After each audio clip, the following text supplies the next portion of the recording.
The second I saw Karen Patton marching up my driveway with that angry finger pointing and her mouth ready for war, I knew this was it. The air felt thick with tension, and honestly, I almost started laughing. There she was, face turning red, telling me I had exactly 1 week to join the HOA or she'd take me to court herself. She thought she was a star of her own TV courtroom show. But what Karen didn't know was that I was trying so hard not to smile, because I've been waiting for this exact moment for 3 whole months, and she just walked right into my trap. Let me tell you the whole story, so this makes sense. My name is David Thornton. 6 months ago, I moved to Maple Ridge Estates because I got a new job at a big law office downtown. This place looked like a dream. Huge oak trees, a wraparound porch, the perfect house. But there was one tiny detail that the people selling houses might call not important. Turns out it was my golden ticket. My house was exactly 18 inches outside the HOA area. That's right, I was completely free. No rules, no monthly payments, no Karen telling me what to do with my own house. Now, Karen Patton had been the self-made queen of Maple Ridge HOA for 8 years, even though nobody remembered actually voting for her.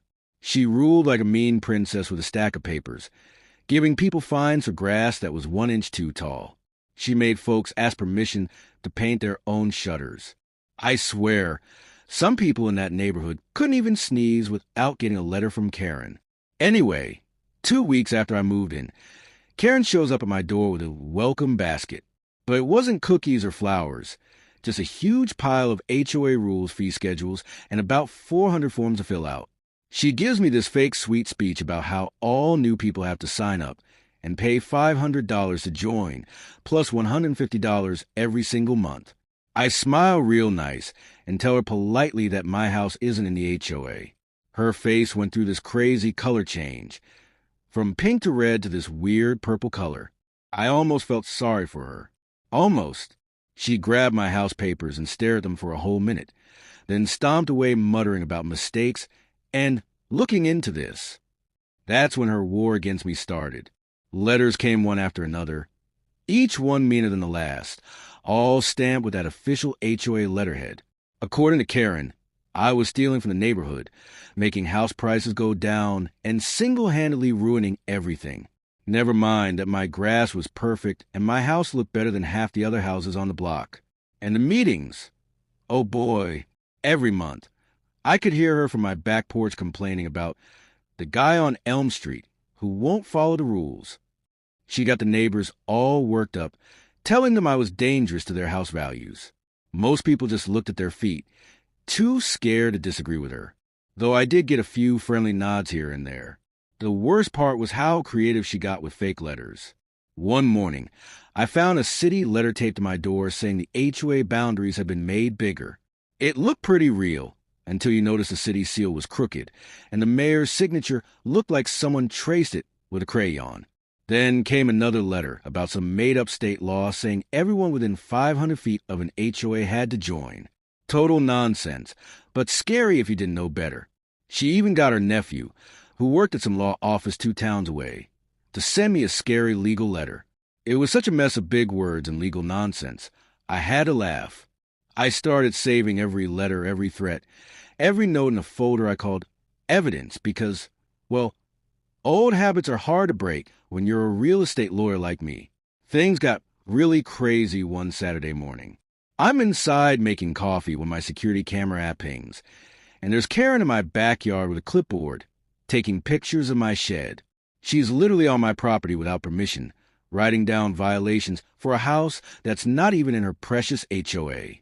I walk outside, keep my voice nice and calm, and ask if I can help her. She spins around totally shameless and starts listing off all my crimes.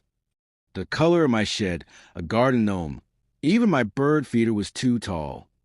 I tell her really calmly that she's on my property, without permission. She laughs in my face and says HOA officials can go anywhere they want. That's when I let her know what I actually do for work. The look on her face was worth every minute of trouble she'd cause me. But Karen being Karen, she doubles down, says she'll fine me $3,000 and stomps off, almost tripping over my garden hose. Thing is, by then I was more than ready. Every conversation recorded, every letter saved, security camera footage. Check.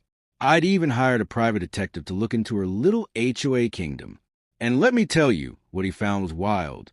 Turns out Karen had been stealing money from the HOA for years, paying for vacations and house improvements, while raising everyone's monthly payments and claiming they were broke. So Monday, I sent her two things: a stop IT letter from my law firm about her harassment and sneaking around my property, and a lawsuit notice for harassment, emotional stress, property violations, plus fraud for those fake documents. Karen's response? She calls an emergency HOA meeting that same night, using it to get the whole neighborhood mad at me. This time, I show up. She's in the middle of ranting about protecting our way of life when I walk in. The room goes dead quiet. Board members who were getting tired of her drama actually let me talk.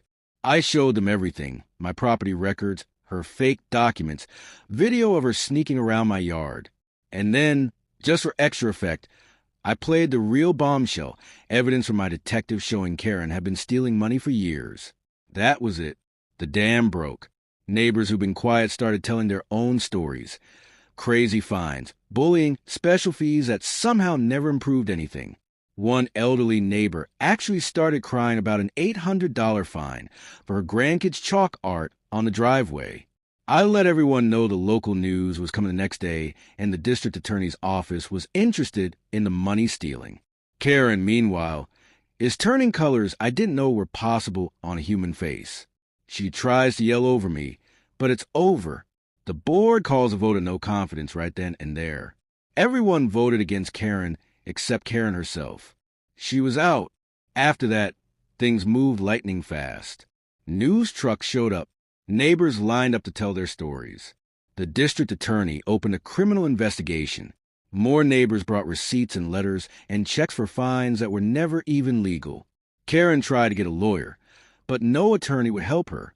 She ended up representing herself, which was like watching a squirrel try to outsmart a dog. The trial was something else. Karen tried to claim she had the right to control every house, that everything she did was for the good of the neighborhood, and that I was just trying to get revenge. The judge wasn't buying any of it. When she tried showing her fake documents as evidence, the judge looked at it, then looked at her and asked in this super serious voice if she was really trying to submit fraud to the court. She tried to talk her way out, but it was hopeless. My lawyer showed everything: the letters, the sneaking around, the lies, the money trail. The judge's decision was quick. Karen had to pay $35,000 in damages, $15,000 in lawyer fees, and got a restraining order that said she couldn't come near me. But it didn't stop there. The criminal case got huge. Money experts found over $100,000 missing, stolen little by little over her 8-year rule, fake bills, double payments, HOA credit cards used at fancy restaurants and stores. The prosecutors wouldn't make any deals, and the trial drew crowds. Neighbors packed the courtroom. Former board members told stories about being bullied into signing blank checks. People who'd been too scared to speak up before were suddenly raising their hands, ready to tell their stories. When the final verdict came down, guilty on all counts: stealing, fraud, forgery, the judge gave her 3 years in state prison and ordered her to pay back $123,000. Karen, who once strutted around like the queen of Maple Ridge, broke down right there in court, crying as the officer put handcuffs on her. These days, things are a lot quieter around here. The HOA is actually run by real people now. And the neighbors? Well, we actually talk to each other now. Even the folks who sided with Karen at first come by to say hello, share a drink, swap stories. But every once in a while, someone asks, did Karen really get what she deserved? Or was she just showing us what happens when power makes people forget what's right and wrong? So yeah, that's the story of how one stubborn neighbor, a legal detail, and a mountain of paperwork brought down the self-made tyrant of Maple Ridge. And if you've ever had trouble with an HOA, you know it's never really over. So let me ask you, what would you have done in my situation? Do you think justice was served? Or do stories like this just create more trouble in neighborhoods? Let me know your thoughts down in the comments, because honestly, these conversations are where real community starts.